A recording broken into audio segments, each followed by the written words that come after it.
말씀은 요한계시록 1장 1절에서 3절까지의 말씀입니다. 예수 그리스도의 계시라. 이는 하나님이 그에게 주사 반드시 속히 될 일을 그 종들에게 보이시려고 그 천사를 그 종 요한에게 보내어 지시하신 것이라. 요한은 하나님의 말씀과 예수 그리스도의 증거 곧 자기의 본 것을 다 증거하였느니라. 이 예언의 말씀을 읽는 자와 듣는 자들과 그 가운데 기록한 것을 지키는 자들이 복이 있나니 때가 가까움이라. 아멘. 오늘은 요한계시록의 그 서론 부분인 계시록 1장 1절에서 3절까지의 말씀을 함께 살펴보겠습니다. 1절을 보시면 예수 그리스도의 계시라라고 이렇게 시작을 하죠. 계시라는 것은 제가 말씀드린 대로 가려져 있는 것을 드러내는 것을 계시라 그러죠. 아포칼립시스. 우리가 성경을 계시라고 하는 것은 우리가 이해할 수 없고 추측할 수도 없는 하늘나라와 하나님의 비밀이 하나님의 백성들에게 드러난 책이 성경이기 때문에 성경을 계시다 이렇게 이야기하는 거예요. 고린도전서 2장 9절로 가겠습니다. 기록된 바 하나님이 자기를 사랑하는 자들을 위하여 예비하신 모든 것은 눈으로 보지 못하고 귀로도 듣지 못하고 사람의 마음으로도 생각지 못하였다 함과 같으니라. 오직 하나님이 성령으로 이것을 우리에게 보이셨으니 성령은 모든 것, 곧 하나님의 깊은 것이라도 통달하시느니라. 아멘. 자, 이렇게 보지도 못하고 듣지도 못하고 생각지도 못할 하늘의 일을 성령을 통해서 우리에게 밝히 보여주시는 것을 우리가 계시다 이렇게 이야기하는 거예요. 인간에게 주어진 하나님의 특별 계시는 유일하게 성경밖에 없다는 것을 여러분 오늘 확인하고 가셔야 됩니다. 성경은 계시고 그 성경에는 예수 그리스도와 그분의 하신 일에 관해서만 기록되어져 있어요.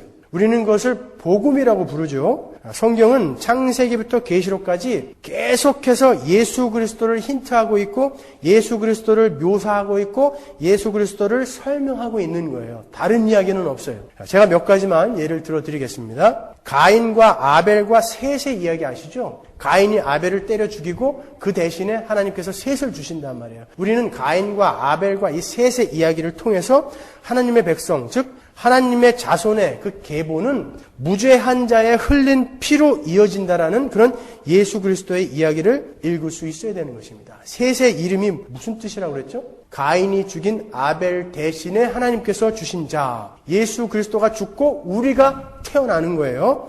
그리고 노아의 방주 이야기를 통해서 새롭게 회복될 모든 피조물과 하나님의 택하신 백성, 즉 이 남은 자들을 감싸 안으신 예수께서 저주의 비를 맞고 대신 방주가 죽고 그 안에 들어있는 자들이 살아나는 것, 노아의 방주는 바로 그 예수 그리스도의 십자가를 설명해 주는 것입니다. 그리고 우리는 아브라함을 통해서 한 사람이 복의 근원이 되어서 그 복받은 아브라함을 끌어올렸더니 그 후손들이 줄줄이 타고 올라오는 예수 그리스도를 볼 수 있죠. 거기에서 하나님은 예수 그리스도만 구원하세요. 그거 아십니까 여러분?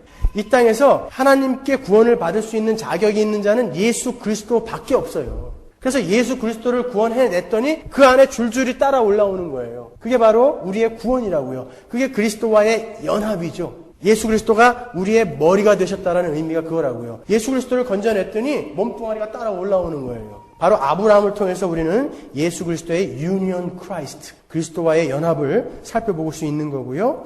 또 자기를 죽일 나무를 지고 모리아 산을 올라가는 그 이삭을 통해서 자신이 매달릴 나무를 지고 올라가는 예수님을 볼 수 있어야 되는 거예요. 죽어야 할 자가 준비되어진 어린 양이 대신 죽음으로써 살아나게 되는 그 예수 그리스도의 십자가를 우리는 이삭의 삶을 통해서 보는 거예요. 그래서 요한복음 8장에 보면은 예수님께서 이렇게 이야기하시죠. 아브라함이 내가 올 때를 기다리다가 보고 기뻐했다고 그러죠. 바로 아브라함이 이 이삭의 장면에서 예수님을 본 거라 말이죠. 그리고 야복강가의 야곱을 통해서 하나님은 예수 그리스도의 십자가를 다시 한번 설명해 주십니다. 하나님과 결호소라도 어떻게 해서든지 그 이기적인 축복만을 받아내려고 하는 그 불가능한 인간들을 하나님은 죽여버리고 다시 살리는 방법을 통해서 그들을 새롭게 만들어서 구원해 내시겠다라는 십자가를 우리에게 보여주시는 것이 야복강가의 사건이에요. 히브리 사람들에게 있어서 이 환도뼈라는 것은 전 존재를 가리치는 거거든요. 이 환도뼈가 부러졌다는 것은 죽었다는 거예요. 야곱이 죽었어요. 죽고 다시 살아나니까 하나님이 이름을 바꿔주는데 뭐라고 주시죠? 승리, 이스라엘이라고 이름을 바꿔주죠. 환도뼈가 부러져서 죽었으면 그건 진 건데 왜 승리라는 이름을 주냔 말이에요. 그것은 예수 그리스도께서 죽고 다시 사심으로 말미암아 위대한 승리를 이루어내셨고 그 승리를 우리에게 선물해 주실 십자가를 우리에게 설명해 주는 거예요. 야복강가의 이 야곱의 이야기를 가지고서 하나님께 죽자사자 매달리면 하나님이 축복해 주신다더라. 이거는 바보 같은 성경 해석입니다. 요셉을 통해서 또 우리는 무죄한 자가 고통을 받음으로써 어떤 백성 전체가 구원을 받는 그 예수를 우리는 읽어낼 수 있어야 하는 것이고요. 또 이스라엘의 출애굽을 통해서 예수 그리스도의 십자가가 어떤 것이며 또 그로 말미암아 건져진 하나님의 백성들이 어떻게 새하늘과 새 땅에 들어가게 되는지를 보여주시는 거예요. 유월절 어린 양들이 죽죠. 예수님이 죽으시는 거예요. 그 피가 임방과 문설주에 발려진 그 집 아이들만 살아난다고요. 그리고 그들이 홍해를 건너죠. 홍해를 건넌다는 것은 이제 애굽하고 완전히 작별하는 거예요. 죄에서 건져내지는 것이죠. 그리고 그 광야에 40년의 삶을 살게 됩니다. 거기에서는 이스라엘 백성이 만나와 생수와 놋뱀 사건을 경험하죠. 그리고 시내산에서 율법을 받습니다. 그리고 옛사람이 다 죽고 새 사람들이 가나안에 들어가게 되죠. 이것이 정확하게 예수님의 삶이라고요. 정확하게 예수님의 삶이고 여러분의 삶이어야 되는 거예요. 그러니까 성경은 이렇게 계속 예수에 대해서 이야기하고 있습니다. 모세는 똑같이 그 이스라엘 삶을 먼저 살죠. 당시 애굽에서는 히브리 사내 아이는 모두 죽여버리라는 바로의 명령이 있었어요. 근데 모세는 살아납니다. 그리고 마치 홍해를 건너듯이 물에서 건져지죠. 모세는요. 그리고 광야에 40년의 기간을 모세도 살아요. 미리 미디안 광야에 가서. 거기서는 뭘 하는 거죠? 모세가 얼마나 불가능한 존재인지를 하나님이 가르쳐 주시는 거예요. 모세를 시험하는 기간이에요. 40년이. 그 다음에 그 기간을 거치고 난 다음에 시내산에 가서 하나님을 만나죠. 바로 이것도 똑같은 예수 그리스도의 삶인 것입니다. 그리고 모세가 시내산에서 십계명 돌판을 받아서 내려오는데 아래에서는 금송아지를 만들고 우상을 섬겨요. 그리고 이가 우리를 애굽에서 건져낸 여호와다라고 이야기를 하죠. 그러니까 모세가 돌판을 깨버린다고요. 그 돌판은 어떤 돌판이었습니까? 하나님이 준비하셨고 하나님이 쓰신 거예요. 그것은 거룩을 상징하는 거예요. 거룩한 것은 죄와 함께 있을 수가 없어요. 그러니까 죄가 보이니까 이 거룩, 이 돌판은 깨져야 되는 거예요. 그것은 심판을 상징하는 거죠. 그리고 다시 올라가죠. 모세가 올라가서 어떻게 합니까? 모세더러 돌판을 준비하라고 그러고 하나님이 쓰시죠. 하늘의 것과 땅의 것이 합쳐진 예수 그리스도가 이 땅에 내려오셔서 그들을 가나안으로 끌고 가신다라는 예수를 이야기하는 게 바로 그 십계명 돌판이 깨지는 사건이에요. 모세의 승질이 들어오서 깬 거 아니에요, 여러분? 사사기의 또 사사들을 통해서 하나님은 예수 그리스도께서 어떤 모습으로 오셔서 이 땅에서 하나님의 백성들을 구원하실 것인지 그런 바보 같은 사사들을 들어가지고 쓰신다고요. 예수 그리스도는 이 세상 사람들의 눈으로 보기에는 그렇게 약하고 바보 같은 모습으로 오셔서 그 구원을 이렇게 내신다라는 것을 사사기를 통해서 예수를 보여주는 거예요. 거기에서 그 용맹스러운 사사의 용기를 본받자 이게 아니라고요. 자, 그리고 엘리야를 통해서 또 한 번 예수님을 보여주시죠. 엘리야는 갈멜산에서 850대 1의 전투를 마치고 난 다음에 그 이세벨의 저주의 전가를 받습니다. 너도 죽여버린다. 그러니까 로뎀나무 아래 가가지고 머리를 박고 덜덜덜 떨면서 나를 죽여주십시오. 그런다고요. 하나님 나를 죽여주십시오. 그랬더니 하나님이 어떻게 합니까? 까마귀를 보내서 떡과 물을 보낸다고요. 그리고 마치 홍해를 건너듯 그릿시내를 건너서 광야 40일을 걸어서 시내산, 호렙산으로 가죠? 거기서 하나님을 만난다고요. 그런데 이 엘리야가 그 광야 40일을 무슨 힘으로 걸었다고 그래요? 떡과 물의 힘으로 걸었다고 그러죠? 만나와 생수. 이렇게 구약 전체는 다 그 예수를 이야기하는 것입니다. 이 모든 것들은 정확하게 예수님의 이 땅에서의 삶과 동일하다고요. 예수님은 헤롯을 피해서 애굽으로 피신하시죠? 그리고 그 호세아서의 예언을 내 아들을 애굽에서 불러내었다. 그 예언을 이루시기 위해서 애굽에서 나온다고요. 애굽에서 출애굽을 하시는 거예요. 새로운 출애굽이죠. 그리고 나서 예수님은 홍해를 건너시죠. 언제 예수님이 홍해를 건넜어요? 요한에게 세례를 받으시잖아요. 성경은 세례를 받는 것을 홍해를 건넜다라고 이야기해요. 고린도전서 10장 1절로 가겠습니다. 형제들아 너희가 알지 못하기를 내가 원치 아니하노니 우리 조상들이 다 구름 아래 있고 바다 가운데로 지나며 홍해를 건너는 거예요. 지금 모세에게 속하여 다 구름과 바다에서 세례를 받고 그러죠. 그래서 홍해를 걷는 것을 우리는 세례를 받았다 한다고요. 예수님이 그렇게 세례를 받으셔요. 홍해를 건너신 거예요. 애굽에서 나와서. 그 다음에 어디로 가십니까? 광야로 가시죠. 광야에 가셔서 뭐 하세요? 40일간 금식하시고 시험을 받으시죠. 왜 금식을 하실까요? 왜 굶으시죠? 이스라엘은 광야에서 뭐 했습니까? 40년 동안 밥 줘, 물 줘. 이 얘기밖에 안 했어요. 예수님은 교회야, 이스라엘아, 니들이 이 땅을 살아가는 데서는 니들이 원하는 그 밥, 떡, 물 그걸로 사는 게 아니라 하나님의 말씀으로 사는 거야 라는 걸 보여주기 위해서 예수님은 금식을 하시는 거예요. 그리고 시험을 받으시죠. 그 시험의 결론을 어떻게 내리시죠? 사람은 떡으로만 사는 게 아니라 하나님의 말씀으로 사는 것이다 라고 시험의 결론을 내리시잖아요. 예수님이 내리신 시험의 그 결론이 뭐였어요? 신명기에서 이스라엘이 이 광야를 살아가야 하는 목적과 이유였죠. 그것을 지금 예수님이 이스라엘의 삶을, 이스라엘이 실패한 삶을 애굽에서부터 차례대로 완성해 나가고 계시는 거예요. 신명기 8장 보세요. 2절. 내 하나님 여호와께서 이 40년 동안에 너로 광야의 길을 걷게 하신 것을 기억하라. 이는 너를 낮추시며 너를 시험하사, 광야에서 너를 시험하사 내 마음이 어떠한지 그 명령을 지키는지 아니 지키는지 알려 하심이라. 너를 낮추시며 너를 줄이게 하시며 또 너도 알지 못하며 내 열조도 알지 못하던 만나를 내게 먹이신 것은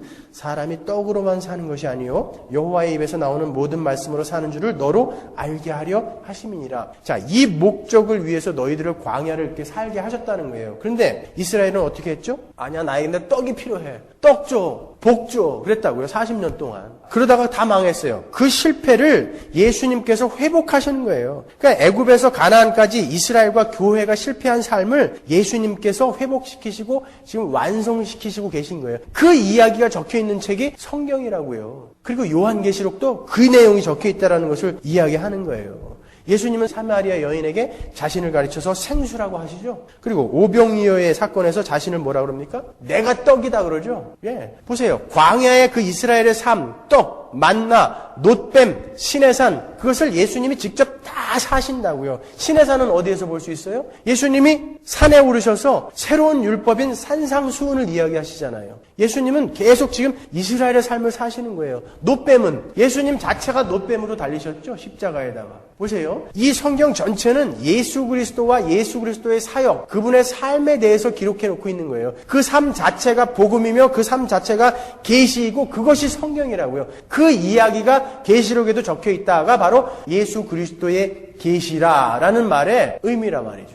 예수 그리스도의 계시라라는 말은 구약 전체에 걸쳐서 예언되고 계시된 그 메시아가 바로 예수님이시다라는 것을 공포하고 선포하고 시작하는 거예요. 예수 그리스도의 계시는 소유격이에요. 그러니까 예수 그리스도에 관한 예수 그리스도께서 주시는 계시다라는 뜻이 되는 거예요. 예수 그리스도의 계시라는 말은 요한계시록은 미래에 일어날 엉뚱한 그런 수수께끼가 아니라 예수에 대해서 그분의 사역에 대해서만 기록해 놓고 있는 책이니까 딴 생각하지 말아요. 그렇게 얘기하는 게 예수 그리스도의 계시라라고 요한이 문을 여는 진의인 것입니다. 하나님께서 구약 전체를 통해서 그림자로 계시해 놓으신 예수 그리스도께서 이 땅에 직접 오셨죠. 그리고 구약에서 계시된 대로 그 삶을 직접 살아내셨어요. 우리가 지금 확인한 것처럼. 그래서 히브리서는 이렇게 이야기합니다. 히브리서 1장 1절. 옛적에 선지자들로 여러 부분과 여러 모양으로 우리 조상들에게 말씀하신 하나님이 이 모든 날 마지막에 아들로 우리에게 말씀하셨으니 이 아들을 만유의 후사로 세우시고 또 저로 말미암아 모든 세계를 지으셨느니라. 마지막으로 아들로 이야기를 하셨다라는 것은 이 성경 전체에 지금 그림자로 모형으로 이야기해 놓은 그 이야기를 지금 실체인 예수 그리스도를 보내서 바로 이 이야기였다라고 이야기해 주셨다라는 거예요. 마지막. 거기서 마지막이라는 말은 이 에스카토스라는 말은 어떤 것의 끝이라는 얘기예요. 끝. 그래서 계시는 바로 그 예수 그리스도가 이 땅에 직접 오셔서 삶으로 살아내심으로써 끝났다라는 거예요. 그것을 적어놓은 신약 성경까지가 예수 그리스도의 계시의 끝이라는 거예요. 그래서 에스카토스라는 말에서 에스카톨로지라는 종말론이라는 말이 나온 거죠. 그러니까 끝이에요. 계시는 이제 끝났어요. 구원에 관한, 우리에게 계시돼야 될 구원에 관한 내용은 이제 다 끝났어요. 더 이상 없어요. 더 이상 additional information은 우리에게 필요 없어요. 그런데 이 계시를 받는다는 인간들이 왜 이렇게 많냐고요. 왜 그게 또 필요하냐고요. 이 시대에는 이제 더 이상 계시가 필요 없어요. 마지막 에스카토스. 하나님께서는 이제 마지막 때에 마지막으로 예수님을 통해서 그 계시를 완성해 놓았다. 그 이야기 하시는 거예요. 뭔가 우리 구원에 더 필요한 게 있는데 지금 우리는 모르고 있다라면 우리는 얼마나 불쌍한 사람들이에요. 그렇지 않죠? 우리는 다 알고 있어요. 성경에 이미 완성된 계시가 적혀져 있는 거예요. 마지막이라는 건 뭐예요? 그 다음에 뭔가 다른 게 없다라는 게 마지막이잖아요. 그런데 이단들은 꼭 그 후에 뭐가 있어요. 예수님 이후에는 더 없어야 돼요. 그런데 그 이후에 박태선이 있고 그 이후에 문선명이 있고요. 그 이후에 마호멧이 있다니까요. 그건 잘못 가는 거예요, 여러분. 예수님이 계시의 마지막이에요. 그걸로 끝이에요. 그 완전한 계시, 그 홀로 충분한 예수 그리스도의 계시가 적혀있는 책이 바로 요한계시록이다라는 말입니다. 그리고 이 예수 그리스도의 계시라는 구절에는 그렇게 우리를 위해서 목숨을 기꺼이 버리신 예수께서 우리에게 주신, 그리고 그 예수에 관한 내용이 바로 이 요한계시록의 내용이라면 우리에게 불리한 내용은 요만큼도 없겠다, 그 이야기예요. 이 요한계시록은 우리를 위협하고 우리에게 공포를 주고 우리에게 두려움에 떨게 하기 위해서 주신 책이 아니에요. 3절에 보면은 우리들에게 복 주시기 위해서 이 계시록을 주셨다고 그러죠. 예, 계시록을 보면 우리 그리스도인들은 참 우리가 갈 그 영원한 새하늘과 새 땅이 우리가 받을 기업이 이런 거구나라고 기뻐해야 되는 게 요한계시록이에요. 근데 왜 계시록을 보고 무섭다고 그래요, 여러분? 아직 내가 하나님의 백성이라는 확신이 없기 때문에 무서운 거예요. 그 심판이 나에게 내려올까 봐. 아니에요. 세상은 그렇게 심판을 받을 것이지만 너희는 안전하게 내가 끝까지 데리고 가겠다라는 게 계시록이란 말이에요. 두려우시면 안 돼요. 계시록은 너에게 복 주시기 위한 책이에요. 이렇게 요한계시록은 오직 복음만이 적혀있는 책입니다. 그런데 왜 우리가 요한계시록을 볼 때 다른 성경과 다르게 보죠? 다르게 보이잖아요. 언뜻 보면은. 구약을 비롯한 다른 책들이 하늘의 것들을 원형으로 해서 모형과 그림자로 이 땅의 것을 설명한 것이라면은 요한계시록은 진짜 하늘에서 어떤 일이 일어나는지를 보여주는 거예요. 그걸 보여줌으로 해서 이 땅에서 일어나는 일들이 어떤 일인지를 우리에게 알려주는 거예요. 예를 들어서 사도행전은요, 십자가에서 죽으시고 부활하신 예수께서 이 영광스러운 자리에 복귀하셨죠. 복귀하셔서 그 하늘에서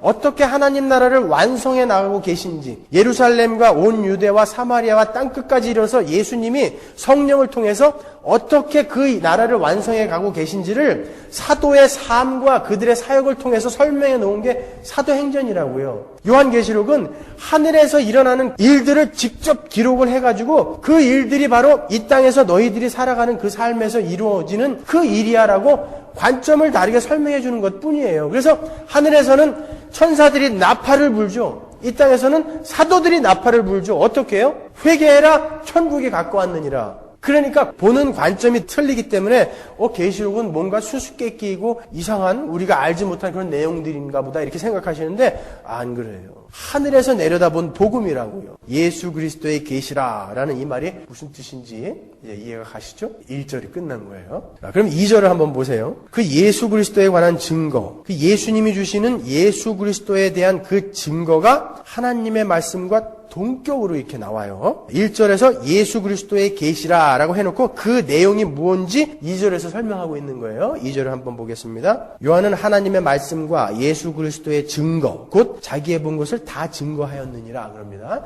예수 그리스도의 계시라, 이 요한계시록의 내용은 예수 그리스도의 계시인데 그 계시의 내용을 요한은 다 보았다는 거예요. 자기가 다 본 것. 근데 그 본 것의 내용이 뭐냐면 하나님의 말씀이며 그 하나님의 말씀은 예수 그리스도의 증거라는 거예요. 예수 그리스도에 관한 증거라는 것이죠. 지금 제가 여태까지 말씀해드린 내용이 2절에 그대로 나와 있는 거예요. 그러니까 다른 말로 하면은 예수님과 예수님의 삶 자체가 복음의 내용이에요. 그런데 우리가 좀 전에 살펴본 것처럼 그 예수님의 삶 자체가 복음의 내용인데 그게 성경의 내용이고 하나님의 말씀인데 그 예수님의 삶은 누구의 삶을 살다 가신 것이죠? 광야에서의 교회의 삶을 살다 가셨죠? 그러면 그 예수님의 삶은 여러분의 삶이기도 하다고요. 그러면 여러분의 삶에서는 무슨 삶이 나와야 되는 거예요? 예수님의 삶이 나와야 되는 거예요. 근데 예수님이 이 땅을 어떻게 살다 가셨냐고요? 그 대대로 축복받고 복받고 만사형통하는 삶을 살다 가셨냐고요, 예수님이. 3단 논법만 알아도 성경이 무엇을 이야기하고 있으며 우리는 무엇을 믿고 살아야 하는지를 알 수 있는 거예요. 무슨 말만 열면 축복이에요? 말만 열면 설교가 어떻게? 그건 기독교 아니에요, 여러분. 우리의 삶에서는 예수의 삶이 나와야 되는 거예요. 그러면 우리는 예수의 삶을 닮아가야 하는데 제가 성경에서 예를 하나 들어드리겠습니다. 시편 22편으로 갑니다. 시편 22편은 다윗의 시예요. 다윗의 삶입니다. 1절부터 읽겠습니다. 나의 하나님 어찌하여 나를 버리셨나이까. 이거 어디서 들어보셨어요? 엘리 엘리 라마 사박다니. 예수님이 하신 말씀이죠. 자, 이것은 다윗의 삶이에요. 헷갈리지 말고 들으세요. 어찌하여 나를 멀리하여 돕지 아니하옵시며 내 신음하는 소리를 듣지 아니하시나이까. 나는 벌레요 사람이 아니라 사람의 회방거리요 백성의 조롱거리니이다. 예수님의 눈을 가리우고 따귀를 때리고 누가 맞췄는지 알아봐라. 로마 병정들이 예수님을 조롱하고 예수님을 멸시했죠. 예수님의 이야기예요. 다윗의 이야기인데 예수님의 이야기가 계속 나오고 있어요. 나를 보는 자는 다 비웃으며 입술을 비죽이고 머리를 흔들며 말하되 저가 여호와께 의탁하니 구원하실 걸, 저를 기뻐하시니 건지실 걸 하나이다. 십자가 아래서 사람들이 한 이야기죠. 15절 내 힘이 말라 질그릇 조각 같고 내 혀가 이틀에 붙었나이다. 주께서 또 나를 사망의 진토에 두셨나이다. 개들이 나를 에워쌌으며 악한 무리가 나를 둘러 내 수족을 찔렀나이다. 십자가예요. 내가 내 모든 뼈를 셀 수 있나이다. 저희가 나를 주목하여 보고 내 겉옷을 나누며 속옷을 제비 뽑나이다. 예수님의 이야기예요. 여호와여 멀리하지 마옵소서. 나의 힘이시여 속히 나를 도우소서. 시편 31편 5절로 갑니다. 역시 다윗의 삶입니다. 내가 나의 영을 주의 손에 부탁하나이다. 예수님의 이야기죠. 진리의 하나님 여호와여 나를 구속하셨나이다. 시편 34편 18편으로 갑니다. 여호와는 마음이 상한 자에게 가까이 하시고 중심에 통회하는 자를 구원하시는도다. 의인은 고난이 많으나 의인은 고난이 많으나 여호와께서 그 모든 고난에서 건지시는도다. 그 모든 뼈를 보호하시며 그 중에 하나도 꺾이지 아니하도다. 예수님의 다리가 꺾이지 않았죠? 왜요? 우리 그리스도인의 삶은 고난이 많지만 결국은 하나님이 보호하신다라는 이야기가 뼈가 꺾이지 않았다라는 이야기예요. 이렇게 다윗의 이야기가 예수님의 삶에서 그대로 나타나고 있어요. 시편 69편 21절로 갑니다. 저희가 쓸개를 나의 식물로 주며 갈할 때에 초로 마시었사오니 그러죠? 예수께서 내가 목마르다 하셨을 때 쓸개즙이 담긴 신포도주를 마시게 하죠. 똑같이 예수님의 삶에서 나타나고 있어요. 분명 이 시편은 다윗의 이야기예요. 근데 누구의 삶과 똑같습니까? 예수님의 삶과 똑같아요. 예수님은 다윗의 삶을 살아내고 계신 거예요. 그 예수 그리스도의 삶, 그 삶을 통해서 어떤 일이 일어나냐고요. 시편에 나와요. 시편 22편. 아까 우리가 읽었던 그 말 아래에 붙어있는 내용인데 27절. 땅의 모든 끝이 여호와를 기억하고 돌아오며 열방의 모든 족속이 주의 앞에 경배하리니. 이게 뭐예요? 구원을 이야기하고 있는 거예요. 나라는 여호와의 것이요 여호와는 열방의 주제심이로다. 와서 그 공의를 장차 날 백성에게 전하며 주께서 이를 행하셨다. 이를 행하셨다. 이 말은 테텔레스타이, 다 이루었다. 시편 22편은 예수님이 십자가에서 마지막에 하신 그 말로 끝내고 있어요. 다 이루었다. 테텔레스타이라고 끝내고 있다고요. 성경이 이 다윗의 삶과 예수 그리스도의 삶을 이렇게 똑같이 기록해 놓은 것은 하나님의 백성들의 삶에 복음 그 자체이신 예수 그리스도의 삶이 나타나야 한다는 당위성을 설명해 주는 거예요. 그러면 여러분은 교회잖아요. 그럼 여러분의 삶에서도 그 예수의 삶이 나타나야 되는 거예요. 그러므로 우리는 요한계시록을 읽으면서 우리의 삶에 그 예수 그리스도의 삶이 재현되고 있는가, 그 복음의 내용이 우리의 삶으로 지금 살아내어지고 있는가를 확인하는 거예요. 오늘 본문 3절을 보십시오. 그 예언의 말씀을 읽는 자와 듣는 자들과 그 가운데 기록한 것을 지키는 자들이 복이 있나니 때가 가까움이라 그러죠. 듣고 읽을 뿐만이 아니라 그 내용을 지키는 자들이 복이 있는 거예요. 여기서 왜 읽는 자는 단수이고 듣는 자들과 지키는 자들은 복수인 줄 아세요? 그 당시에는 회당에서 성경이 없었기 때문에 회당에다가 성경을 놓고 또 예배를 드린 장소에다 성경을 놓고 한 사람이 읽어주고 설명을 해줬다고요. 나머지는 듣고 그것을 행한 거예요. 그래서 읽는 사람은 단수고 듣는 자들과 행하는 자들은 복수인 거예요. 그런데 보세요. 복 있는 자들이면은 하나님의 백성들을 이야기하는 거죠. 그 하나님의 백성들은 단순히 듣고 읽는 것뿐만이 아니라 그 기록된 내용을 지키는 자들이라는 거예요. 야고보서 1장 22절 보세요. 너희는 도를 행하는 자가 되고 듣기만 하여 자신을 속이는 자가 되지 말라. 아무리 많이 들어도 소용없다는 거예요. 아무리 많이 알아도 소용없다는 거예요. 여러분들이 아무리 서머나교회에서 많은 성경 지식을 알았다고 해도 여러분은 여러분의 삶에서 그 내용이 안 나오면, 예수의 삶이 안 나오면 꽝이에요. 가짜예요. 그거는. 여러분이 다른 사람들한테 나는 성경 이만큼 알아, 나는 이만큼 배웠어, 그거 가지고 자랑하지 마세요. 그 기록한 것을 지키는 자들이 복된 자들이라니까요. 이렇게 우리에게는 요구되는 책임과 의무가 있는 것입니다. 이 책임과 의무라는 것은 제가 여러분들에게 이해하기 쉽게 설명해드리기 위해서 택한 단어지, 책임과 의무는 당연히 우리의 삶에서 나오게 되어 있다라는 거예요. 우리는 당연히 그 삶이 나오게 되어 있어요. 여러분, 예수님의 삶 속에는 적극적인 순종이 있는가 하면 수동적인 순종이 있어요. 수동적인 순종이 뭐냐면, 수동적인 순종은 십자가를 지고 고난을 당한 거예요. 그는 하나님이 예수님을 죽이신 거죠. 그렇기 때문에 그것을 수동적인 순종이라고 그래요. 우리의 삶에 고난이 있을 수도 있어요. 그 삶도 나타나야 되는데 적극적인 순종을 하셨다고요. 뭐예요? 난지 8일 만에 할례를 받는 것을 시작으로 해서 죽을 때까지 율법을 다 지키셨어요. 그 삶도 우리 삶에서 나타나야 된다는 거예요. 그 두 가지 순종의 삶이 우리의 삶에서 나타내야 되는 거예요. 만일 여러분들이 배신당하고 핍박받고 환난 가운데 처해 있고 사기를 당했고 그런 분들이 계시다면 하나님을 원망할 게 아니라 와 신기하게 정말 예수님의 삶이 어떻게 내 삶에 이렇게 나타나고 있냐? 우리 기뻐하시라는 거예요. 어떻게 그 예수님의 삶이 내 삶에 이렇게 나타나고 있냐? 여러분 보고 돈 많이 벌지 말고 가난하게 사시라는 거 아니에요. 고통 속에서 사시라는 게 아니에요. 열심히 일하세요. 열심히 공부하세요. 그래서 1등 하세요. 이왕이면. 그리고 돈도 많이 버세요. 그거는 일반 은총이에요. 노력한 만큼 되는 거죠. 그러나 예수를 믿으면 그렇게 된다라는 이 공식을 갖고 기독교를 설명하려고 하면 안 된다는 거예요. 그런 기독교는 없다라는 것입니다, 여러분. 제가 어제 그제 크리소스톰이라는 사람이 쓴 로마서 강해를 읽었거든요. 1600년 전 사람이에요. 어거스틴보다 전분이에요. 그분이 로마서 강해를 하셨는데 예수 믿으면 병 낫고 복 받고 축복 받고 만사 형통이라는 이야기는 한마디도 없어요.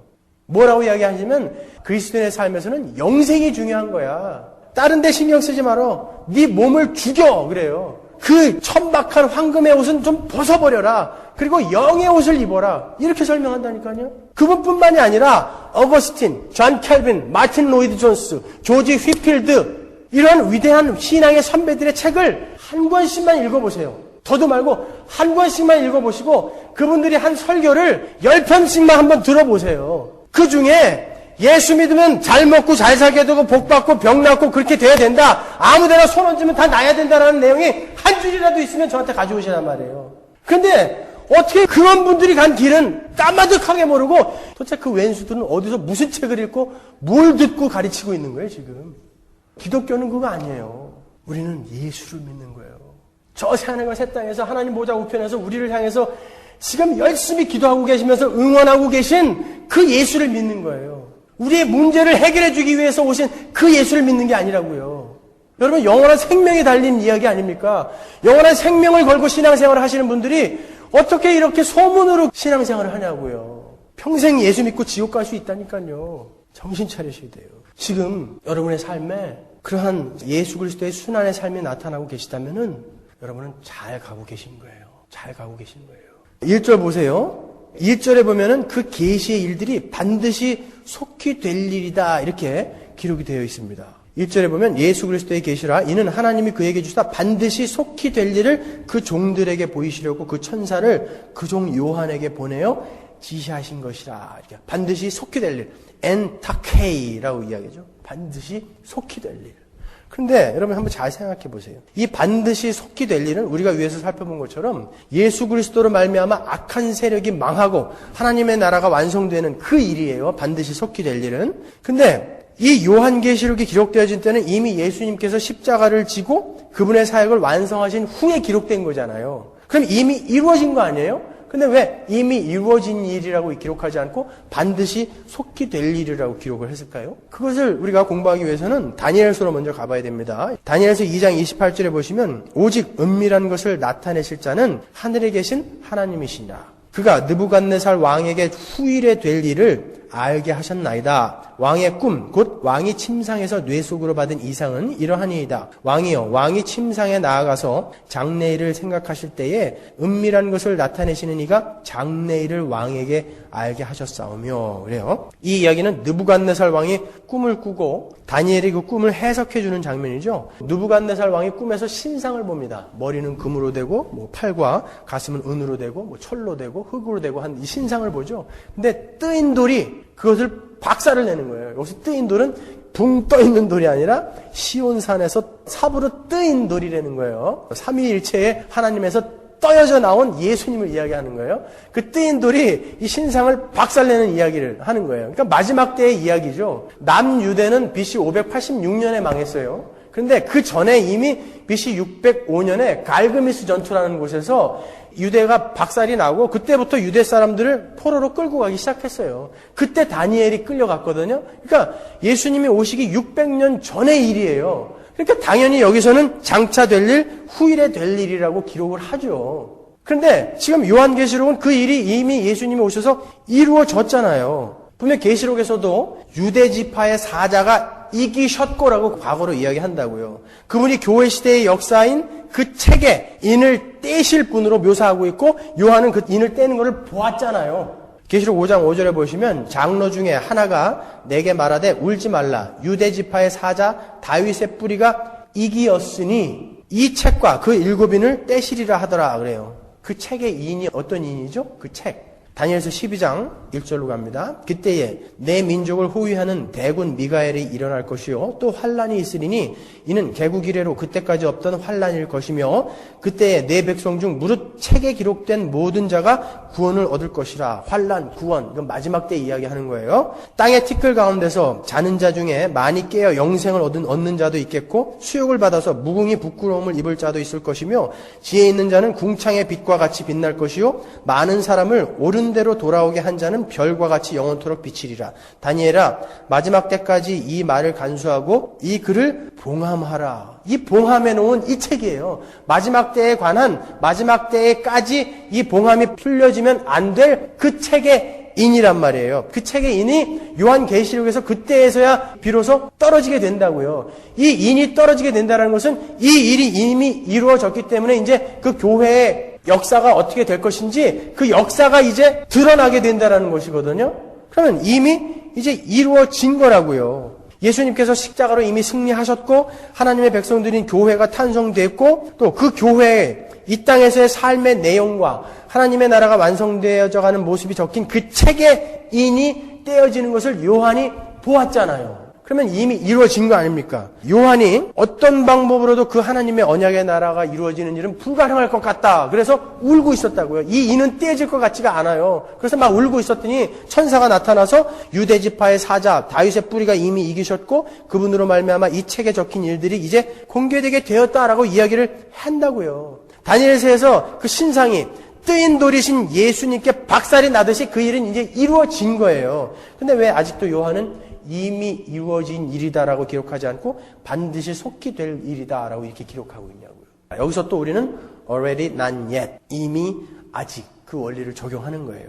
요한은 영적으로 환상으로 하나님 나라를 보았죠. 그곳에서 요한은 이미 하나님을 찬양하고 있는 교회의 모습을 보았습니다. 여러분의 모습을 거기서 본 거예요, 요한이요. 그리고 악의 세력이 불못에 던져진 것도 보았어요. 이미 승리를 하신 거예요. 분명히 그 일은 다니엘서의 예언대로 이루어졌어요. 그런데 우리의 눈에 보이는 가시적인 하나님 나라는 아직 오지 않았잖아요. 그죠?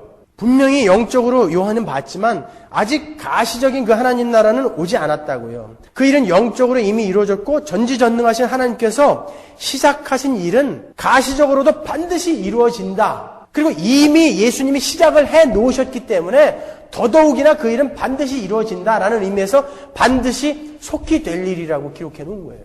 요한은 아직 가시적으로 우리 눈에는 보이지는 않지만 예수께서 이미 시작해 놓으셨으므로 그 일은 반드시 속히 될 일이다라고 이렇게 확신에 차서 이야기를 하는 것입니다. 베드로 사도도 마찬가지예요. 베드로도 똑같은 그것을 본 사람이죠.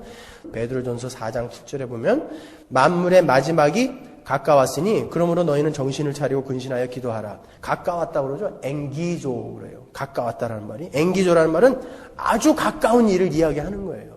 베드로후서 3장 3절 보세요. 먼저 이것을 알지니 말세에 기롱하는 자들이 와서 자기의 정욕을 조차 행하며 기롱하여 가로되 주의 강림하신다 하는 약속이 어디 있느뇨? 조상들이 잔후로부터 만물이 처음 창조할 때와 같이 그냥 있다 하니 이는 하늘이 옛적부터 있는 것과 땅이 물에서 나와 물로 형립한 것도 하나님의 말씀으로 된 것을 저희가 불어 잊으려 함이로다. 이로 말미암아 그때 세상은 물에 넘침으로 멸망하였으되 이제 하늘과 땅은 그 동일한 말씀으로 불사르기 위하여 간수하신 바 되어 경건치 아니한 사람들의 심판과 멸망의 날까지 보존하여 두신 것이니라. 사랑하는 자들아, 주께는 하루가 1000년 같고 1000년이 하루 같은 이 한 가지를 잊지 말아라. 주의 약속은 어떤 이에 더디다고 생각하는 것 같이 더딘 것이 아니라 그가 오직 너희를 대하여 오래 참으사 아무도 멸망치 않고 다 회개하기에 이르기를 원하시느니라. 그러나 주의 날이 도적같이 오리니 그날에는 하늘이 큰 소리로 떠나가고 체질이 뜨거운 불에 풀어지고 땅과 그 중에 있는 모든 일이 드러나리로다.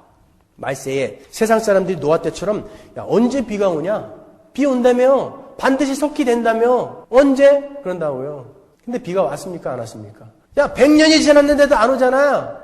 바보 같은 놈. 산 꼭대기에다가 배를 만들고 있냐? 120년 됐을 때 비가 왔다고요. 마찬가지로 야, 예수님이 반드시 속히 온다며? 언제 오냐? 이미 그 일은 시작됐다고요. 세상 사람들은 조롱하죠. 그러나 그날은 옵니다. 우리는 이 구절을 통해서 그 소망의 메시지를 받으셔야 하는 거예요.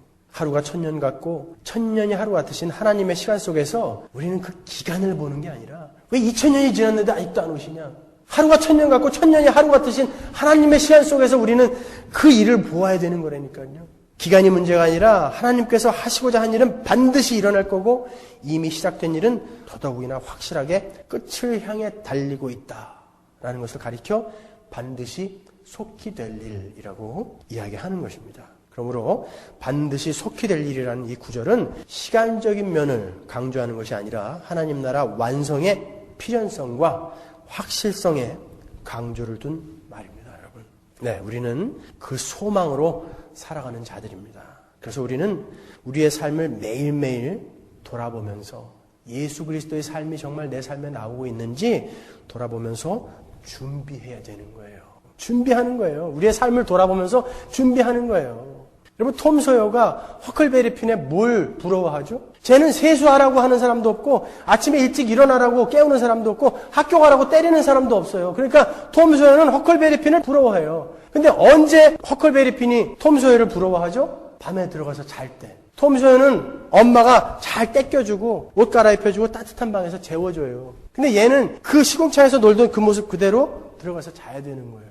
이걸 부러워하시겠어요? 허클베리 핀의 삶을? 여러분의 삶이 지금 조금 고난이 있고 환난이 있고 조금 예수를 믿으면서 하고 싶은 거 못한다는 그런 불편함이 이걸 부러워하시겠어요? 허클베리 핀의 삶을? 내일 시험인데 라면 3개 끓여 먹고 퍼질러 자는 개를 우리는 복되다고 그럽니까? 아침에 얼굴 탱탱 부어가지고 시험도 못 보고 그런 애를 복되다고 하냐고요.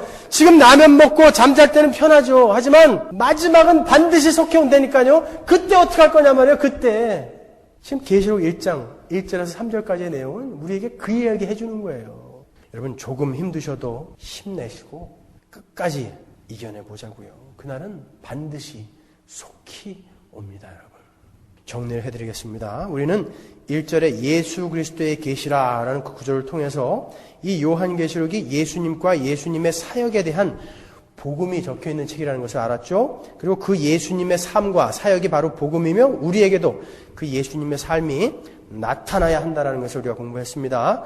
그리고 그 삶이 때로는 견디기 힘들고 눈물이 날 때 그때 그 마지막 날은 반드시 속히 온다.